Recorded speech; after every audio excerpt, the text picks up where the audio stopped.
Hey guys, and welcome back to another episode of Power Rangers Lore. This week we're talking about the Titanus Megazord. Titanus is different from the normal Megazords that we first see in Mighty Morphin Power Rangers. It is a giant Brachiosaurus Carrierzord.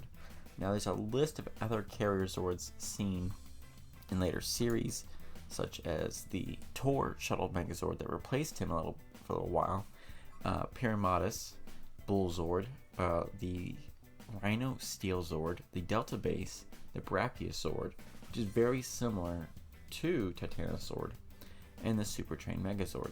Now these are 8 different Carrierzords, and what would eventually Titanus be the first of them.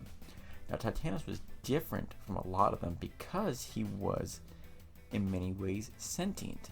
So he'd be found by Jason and Tommy while they were guarding or looking for something to help them defeat an enemy, and those would be the Star Slingers. So no, it's not the Star Slingers. It is the Thunder Slingers. Sorry.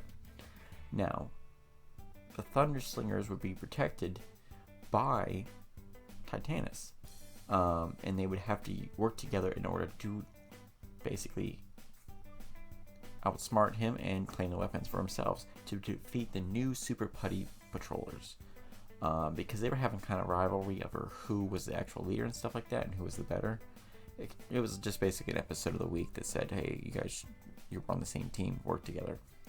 So, but at first Jason believed that he was a villain, but Zordon quickly corrects him and calls him a powerful ally and friend.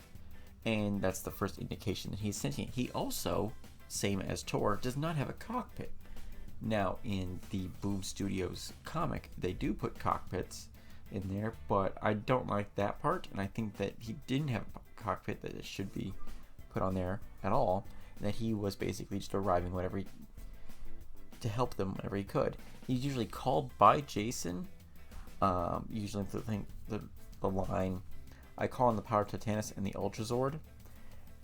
So the Ultra is like he's already implying that what is the Ultrazord. So it carried the Dinozords for a time, and then it would carry some of the Ninja Zords, and finally it would also carry the Shogun Zord. And it would transform in different versions as time went on and go from there. Now, it appeared in a grand total of 16 different episodes. You can see its iconic toy is still very expensive. It's still in box, but is very nice looking. It had cannons mounted on its back and shoot fireballs out of its basically face plate. It had, depending on the combination, had different weapons, but basically it was the 2 cans on the side and the gun in the mouth. Now, if you look very carefully, it would basically, how it would transform, it wouldn't be like the normal ones that transform completely. It would basically just open up its carrier port in the back, and the Zord would just basically levitate in and just stand in there. Not a major big transformation that we would see in later years with other versions of the Bullzord, and I believe also the Train Megazord. But it would still very effective firepower, basically destroying most enemies. It would save the Rangers several different times, and it would continue to go on from there. Now, it was in the Japanese version, it is known as Beast Knight God King Braconian. That's a name. I like Titanosord, basically straight to the point, but Beast God King Braconian. He had more of a lore still on there, and as I told before, he was replaced by the other Carrierzord, Tor the Shuttle Zord, midway through, I believe it's the Mighty Morphin Power Rangers, and into the Thunder, where they're getting the ninja powers.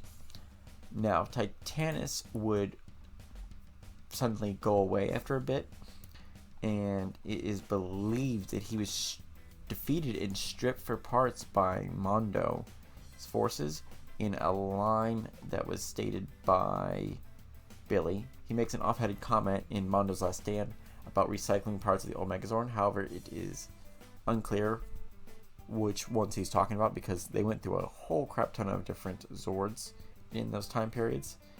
But you never know. So that is the Titanus Megazord.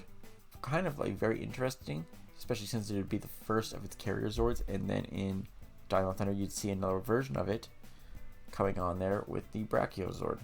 So I hope you guys enjoyed. Make sure to like, comment, and subscribe, and let me know, what did you guys think of that? Do you want to see more Titanus?